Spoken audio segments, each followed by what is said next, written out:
नमस्कार, मैं हूं ऋषिक द्विवेदी और आप देख रहे हैं न्यूज़ थिंक फर्स्ट। बड़ी खबर अयोध्या से निकलकर सामने आ रही है। अयोध्या में जल्द ही राम मंदिर निर्माण कार्य पूर्ण होने वाला है और अगले वर्ष के जनवरी माह में रामलला की मूर्ति अयोध्या के राम मंदिर में स्थापित होने वाली है। अयोध्या में रिक्शा बंद होने पर लगातार अयोध्या के रिक्शा चालक कर रहे हैं विरोध। आज रामकथा पार्क में उन्होंने संगठन बनाकर आंदोलन के लिए हुंकार भरी। उन्होंने सरकार को यह चेतावनी दी, अगर अयोध्या में रिक्शा बंद होता है तो वो प्रदेश स्तर पे आंदोलन जारी करेंगे। चलिए आपको सुनाते हैं अयोध्या से ग्राउंड रिपोर्ट।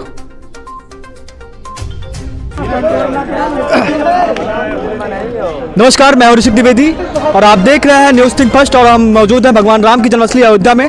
और ये रामकथा पार्क है और यहाँ पे तमाम रिक्शा वाले जुटे हुए हैं और हम जानेंगे इनकी मुख्य समस्याएं क्या हैं। चलिए, क्या दिक्कत है आपको, कौन बताएगा? आइए बाहर आइए, आराम से जी जी जी। हम लोग ऑटो चलाते हैं, गरीब हैं, ठीक है। ई रिक्शा हम लोग चलाते हैं। अभी जब ऑटो जैसे घूमना चाहते हैं हम लोग अंदर नए घाट से आगे जैसे हम ले जाना चाहते हैं, तुरंत प्रशासन हमको रोक देती है। और जो अभी बाहर से ऑटो आई हैं, जो उद्योगपति हैं, बड़े बड़े बिजनेसमैन हैं, वो अपना ऑटो चलवा रहे हैं, उसको प्रशासन भी सहायता हेल्प कर रही है, अंदर जाने दे रही है और हम लोग को बाहर रोक दिया जा रहा है। हम लोग जब कमाई धमाई नहीं करेंगे तो कहाँ से पैसा भरेंगे? एक तो लोन पे ई रिक्शा लिया है, लोन पे लिए हैं, हम लोग पैसा कहाँ से भर पाएंगे? यही हम लोग की मजबूरी है और प्रशासन हमें एकदम सहायता हमारी प्रशासन नहीं कर रही है, इसलिए आज हम लोग रोड पे उतर आए हैं। और अगर सरकार हमारी सुनवाई नहीं करेगी तो ऐसे ही रोडों पे जाम लगा दिया जाएगा, पूरा रिक्शा रोड पे रोक के, और हम लोग आंदोलन करेंगे। और कोई? आइए बताइए। देखिए, हम लोगों को बहुत ही प्रताड़ित किया जा रहा है। जैसे मान लीजिए हम लोग जैसे नए घाट या मान लीजिए जो है लता मंगेशकर चौक से जैसे अंदर जाने हनुमानगढ़ी या राम जन्मभूमि में गाड़ी खड़ी भी कर नहीं पाते हैं, तैसे जो है पुलिस वाले आते हैं, उसके बाद हम लोगों को भगा देते हैं। और जो भी विक्रम है ऑटो हैं, अब बताइए उन लोगों को धरले से चलने दे रहे हैं, ई रिक्शा चलने नहीं पा रहा है। हम लोग रिक्शा चालक कहाँ जाएँ बताइए? हम लोगों के बीवी बच्चे लोन पे गाड़ियाँ निकाले हुए हैं, इसके बाद भी जो है जमा करने के लिए किस्तें, गाड़ी नहीं चलने पाती है, हर जगह रास्ता बंद कर दिया जाता है। महंगाई बार बार कहा जा रहा है, जब योगी जी आते हैं यहाँ पे या कोई भी प्रशासन आता है या कोई भी नेता आएगा बोलेगा राम राज है, राम राज है। राम राज यही है कि गरीबों का गला काट दिया जाए और अमीरों को राजा बना दिया जाए, यही काम है, यही राम राज है। की है उसका कुछ भी अता पता नहीं है। वो पूरा जो है अपनी मर्जी से और प्रशासन से मिलकर के ये गाड़ियां जो है चल रही हैं। और क्या तैयारियां आपकी आगे तैयारियां क्या है? हमारी आगे तैयारी ये है कि अगर हमारी मांगों को पूरा नहीं किया गया तो अब हम लोग आंदोलन करेंगे, रोड जाम करेंगे, सड़क जाम करेंगे, सड़क पर आ जाएंगे, जो भी करना पड़ेगा। हम लोग मजबूर हैं। और अब जो है ये स्थिति बन गई है कि अगर रिक्शा वाला सवारी उतार रहा है और देख रहे हैं हमारे ट्रैफिक पुलिस कि सवारी उतर रही है, इसके बाद भी सामने से आकर के जो है फ़ोटो खींच के हम लोगों की गाड़ियों का चालान कर देते हैं। और जो है अगर कोई कुछ कहता है, अभी कल एक हमारे भाई का जो है रिक्शा का चालान कर रहे थे, उसने सिर्फ इतना कहा कि अगर 4 व्हीलर होता तो आप इस तरह से बात नहीं करते जिस तरह हमसे गाली के साथ बात कर रहे हैं। उसको 2 थप्पड़ मारा भी और गाड़ी जो है अंदर ले गए। बाद में फिर जो है कुछ लोग गए, हम लोग वहाँ पे तो गाड़ियों को छोड़ा उसकी गाड़ी को। तो ये समस्या हमारे सामने है कि हम दिन भर में 500 रुपया कमाते नहीं हैं और हमारा जो है 500 का चालान कर दिया जाता है। और हम ये भी नहीं समझ पाते हैं कि हमारा चालान हो गया, पीछे से आकर के फ़ोटो खींच करके और चालान कर देते हैं। जब बाद में मैसेज आता है पता चलता है कि 500 का चालान आपकी गाड़ी का हो चुका है।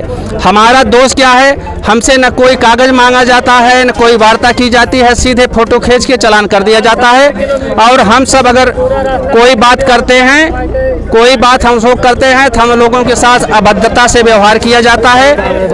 और यही नहीं, और यही नहीं, यहाँ पर जो है कम से कम 200-300 टेम्पो विक्रम चल रहे हैं जिसकी परमिट खत्म हो गई है। उस पर लिखा हुआ है परमिट संख्या इतनी, वैधता 2014 से 2019, 2020, 21 ऐसे लिखा हुआ है।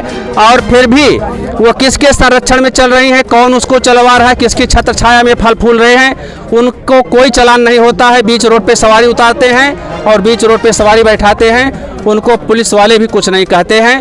तो हम लोगों के साथ जो भेदभाव हो रहा है, ये भेदभाव बंद किया जाए और हमको जो ये रिक्शा और ये बैटरी वाली गाड़ियां आई हैं बड़े बड़े पूंजीपतियों की, पहले हमारी व्यवस्था की जाए।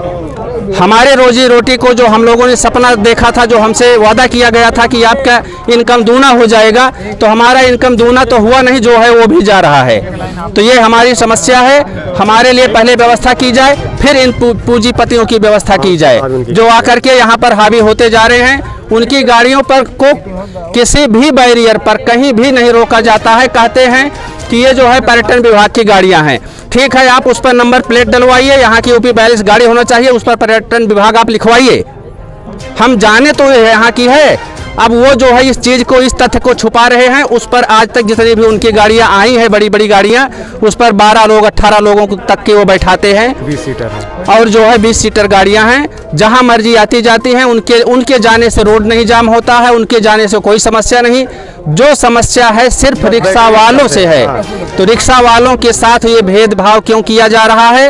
ये भेदभाव अगर बंद नहीं हुआ तो हम लोग जो है मजबूर हैं सड़क पर आने के लिए, और जो है जो भी करना होगा हम जो है वो करने के लिए तैयार हैं। जब हमारी रोजी ही नहीं चलेगी, हमारे बच्चे भूखे ही मरेंगे, तो मरना ही है। तो ठीक है, जो है आपकी ही गोलियों से आप ही हमारे जो प्रताड़ित कर रहे हैं, भरिए राइफल में गोलियां, एक तरफ से जलियांवाला बाग कांड आप दोहरा दीजिए। अगर आपको यही मंजूर है तो हम लोग यहाँ तक तैयार हैं, और जो है जो भी करना पड़ेगा हम आगे करेंगे।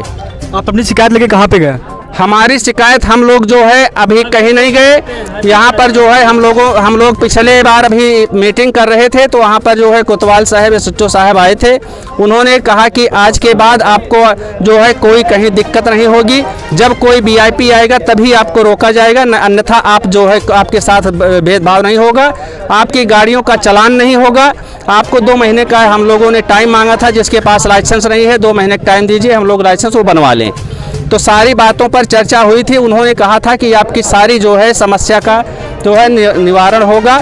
लेकिन अभी हम आज देख रहे थे राम जन्मभूमि के सामने जो है वहाँ पे जो जैसे भी रिक्शा पहुँचता था पीछे फ़ोटो खींच के चालान कर रहे थे। वो देखिए आप, कम से कम ये देखा जाए, उनका जो है रिकॉर्ड देखा जाए, कितना बैटरी रिक्शे वालों का चालान हुआ है और कितना टेम्पो या कितना और गाड़ियों का चालान हुआ है। आपको देखते ही आपको ये समझ में आ जाएगा कि बैटरी वालों के साथ अन्याय हो रहा है या नहीं हो रहा है। 5,000 तो इसलिए जो है 5-5 हज़ार तक का चालान जो है हो रहा है। तो जो अब ये देखिए भाई कह रहा 4,500 चालान इसका हुआ। क्या कर रहे थे? क्या 5,500 का चालान, एक गाड़ी का 7,500 रुपए तक का चालान हो चुका है। आपने उनसे पूछा नहीं कि चालान क्यों कर रहे हैं? उनसे चलती गाड़ी में खींच लेते हैं ना, उसमें हम क्या करें? चलती गाड़ी में एक मिनट क्या करें? जबरदस्ती कर देते हैं चालान, रोड पे चलते फोटो खींच लेते हैं, सवारी बैठा लो तब भी फोटो खींच लेते हैं, किनारे लगा के सवारी बैठा लो तब भी फोटो खींच लेते हैं। आराम से बताइए हम लोग कहाँ खड़ा करेंगे? रोड पे सवारी चलती, रोड ही तो खड़ा करेंगे। पूछने पे गाली भी देते हैं पुलिस वाले जब गाड़ी खड़ी रहती है तो। मारने लगते हैं, रास्ता बंद कर दिया जाता हम लोगों के लिए। रोड खराब था तब तक हम लोग ढोए, रोड जब तक आराम से सुनिए आप लोग से आप बात बताओ भैया फ्री में भी एक मिनट ढो के लेके जाते उन लोगों को। पुलिस वाले को हम लोग बिना मैं बता रहा हूँ, एक मिनट सबका सवाल लिया जाएगा जी। मैं भी ई रिक्शा चालक ही हूँ, और जितने भी यहाँ ई रिक्शा चालक हैं, कोई ना कोई मेरा छोटा भाई है, कोई ना कोई मेरा बड़ा भाई है, और कोई ना कोई मेरे पिता तुल्य हैं। इन लोगों की पीड़ा जब मैं देखता हूँ, मेरे साथ भी पीड़ा होती है, लेकिन हमको लगता है कहीं ना कहीं इन लोगों से थोड़ा बहुत सक्षम मैं हूँ। तो इसका मतलब सक्षम हूँ तो क्या मैं अकेले ही चल लूँगा? इन लोगों को इतना प्रताड़ित किया जाता है, मानसिक रूप से, शारीरिक रूप से, हर तरह से, जो भी प्रताड़ित किया जाता है, मैं यह कतई बर्दाश्त नहीं करूंगा। जितने भी लोग हैं सब मेरे भाई हैं, चाहे गोंडा के हों, मनिकापुर के हों, या कहीं से आए भारत के निवासी हैं। मैं इतना जानता हूं, कोई भी रिक्शा चालक है या वो रिक्शा के मालिक हैं या ड्राइवर हैं, वो सब मेरे भाई हैं। अगर इनको कोई परेशानी होगी तो इनकी परेशानी मेरी परेशानी है। रात को 12 बजे भी मेरा नंबर है, ये लोग नोट कर ग्रुप में है, रात को 12 बजे भी अगर ये फ़ोन करेंगे तो मनोज कुमार दुबे थाना कोतवाली पहुंचने के लिए, उनसे निपटने के लिए अकेले सक्षम है, क्योंकि मैं 3-4 लोगों को मैं खुद छोड़वाया हूँ कोतवाली से रात में 12:30 बजे, कल रात में भी। तो मैं किसी से डरता नहीं, क्योंकि एक ही दो धारा 3 धारा कम जानता हूँ, उनसे भी ज़्यादा धारा मैं भी जानता हूँ, क्योंकि मैं पढ़ा लिखा हूँ। बर्दाश्त नहीं करूँगा। अगर इनके ऊपर कोई भी आँच आएगी तो ब्राह्मण का औलाद हूँ, परशुराम वंशज हूँ, जीने नहीं दूंगा शासन प्रशासन मैं के। आपसे जानना चाहूंगा, आप बता रहे थे कि आपने बहुत अच्छी पढ़ाई भी की है, तो आप इन लोगों को जाके फिर जिलाधिकारी जो आपके हैं वर्तमान में मैं एकदम मिलूंगा, शिकायत करवाइए। मैं एकदम मिलूंगा, क्योंकि मैं ग्रुप में भी लिखा हूँ, मैं नियमबद्ध तरीके से कोई भी काम करता हूँ। ये नहीं कि कहीं चक्का जाम कर दिया जाए या किसी को मार दिया जाए या कोतवाली घेर दिया जाए। कोतवाली घेरूंगा, लेकिन हर एक चीज़ का एक नियम होता है। मैं ज्ञापन दूंगा, एसडीएम साहब को दूंगा, कोतवाली में दूंगा, डीएम साहब को दूंगा, एसएसपी साहब को दूंगा, और जरूरत पड़ी तो मैं लखनऊ जाके डीजीपी साहब को भी दूंगा। उसके बाद जो अगली कार्रवाई होगी, अगला कदम होगा, मैं उठाऊंगा। कोई भाई अगर मेरा सपोर्ट नहीं करेगा, कोई दिक्कत नहीं है, मैं अकेले सक्षम हूँ। कोई भाई मुझे अगर अपना मानेगा कि हाँ भाई अगर हमारे लिए सही कर रहे हैं तो साथ में आएगा।